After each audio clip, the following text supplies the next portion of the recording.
Hello friends, welcome to Mahi Kitchen Tamil. நம்ம சேனல்ல இன்னைக்கு என்ன செய்ய போறோம்னு பாத்தீங்கன்னா கத்திரிக்காய் வச்சு சட்னி தாங்க ரெடி பண்ண போறோம். இந்த சட்னி பாத்தீங்கன்னா இட்லி தோசைக்கு சூப்பரா இருக்கும். வாங்க இது எப்படி செய்யலாம்னு நம்ம பார்க்கலாம். நம்ம சேனலை நீங்க ஃபர்ஸ்ட் டைம் பார்க்கறதா இருந்தா Subscribe பண்ணிடுங்க. பக்கத்துல இருக்க பெல் ஐகானையும் மறக்காம கிளிக் பண்ணிக்கங்க. நம்ம கத்திரிக்காய் சட்னி ரெடி பண்றதுக்கு ஃபர்ஸ்ட் கடாயில கொஞ்சமா ஆயில் ஊத்திக்கிங்க. ஆயில் நல்லா சூடானதும் நம்ம 1 டேபிள்ஸ்பூன் அளவுக்கு கடலைப்பருப்பு சேர்த்துடலாம். அது கூடவே 1/2 டேபிள்ஸ்பூன் அளவுக்கு உளுந்து சேர்த்துக்கங்க. இதை ரெண்டுத்தையும் சேர்த்துட்டு நல்லா பொன்னிறமா வறுத்துக்கலாம். குழந்தைங்க மோஸ்ட்லி வந்து கத்திரிக்காய் சமைச்சு கொடுத்தோம்னா சாப்பிட மாட்டாங்க. ஆனால் இந்த மாதிரி சட்னி மாதிரி ரெடி பண்ணி கொடுத்தோம் அப்படின்னா கண்டிப்பாக அதில் கத்திரிக்காய் சேர்த்து அவங்களுக்கே தெரியாது, சாப்பிட்ருவாங்க. இப்போ அந்த கடலைப்பருப்பு உளுந்து கூடவே நம்ம வந்து 1/4 டீஸ்பூன் அளவுக்கு ஜீரகம், அது கூட 10-15 மிளகும் சேர்த்துட்டு அதையும் சேர்த்து நல்லா நம்ம ஃப்ரை பண்ணிடலாம்.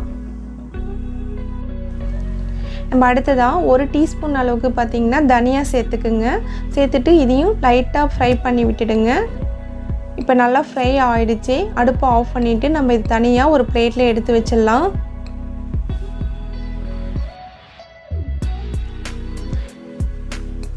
இப்போ அந்த கடாயிலேயே 3 வரமிளகாய் சேர்த்துக்கலாம்.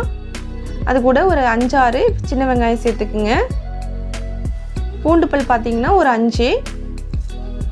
இதில் நீங்கள் பெரிய வெங்காயமும் சேர்த்துக்கலாம். சேர்த்திங்கன்னா ஒரு வெங்காயம் சேர்த்திங்கன்னா போதும். இதை லைட்டாக இப்படி வதக்கி விட்டுக்குங்க. இப்போ வெங்காயம் லைட்டாக வதங்கிடுச்சு. அதில் நான் மீடியம் சைஸ் தக்காளி 1 சேர்த்துக்கிறேன்.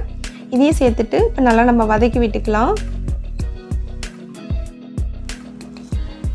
இப்போ தக்காளி லைட்டாக வதங்கிடுச்சிங்க. இந்த ஸ்டேஜில் நான் கட் பண்ணி வச்சுருக்க 2 கத்திரிக்காவை சேர்த்துக்கிறேன்.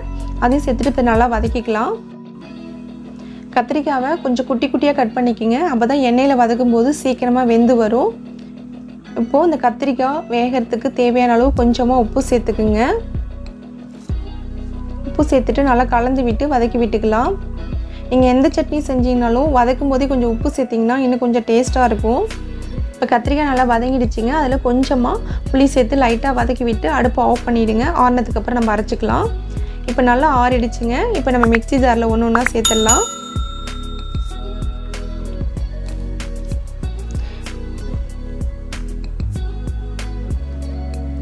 இது எல்லாம் சேர்த்ததுக்கப்புறம் நம்ம உப்பு கொஞ்சம் சேர்த்துக்கலாம்.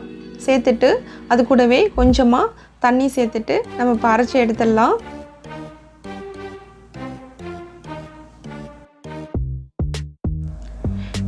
சட்னி ரெடி ஆகிடுச்சிங்க. இந்த சட்னி வந்து நீங்கள் கெட்டியாக சாப்பிட்றதான் சாப்பிட்லாம். இல்லை அப்படின்னா அந்த சட்னியில் கொஞ்சம் தண்ணி கலந்து சாப்பிட்டிங்கனாலும் நல்லா தான் இருக்கும். இந்த சட்னியை வீட்டில் செஞ்சு பாருங்கள். செஞ்சு பார்த்துட்டு கமெண்ட் பண்ணுங்கள், ஷேர் பண்ணுங்கள், லைக் பண்ணுங்கள். நாங்கள் போகிற ரெசிபி உங்களுக்கு பிடிச்சிருந்தா Subscribe பண்ணிக்கோங்க.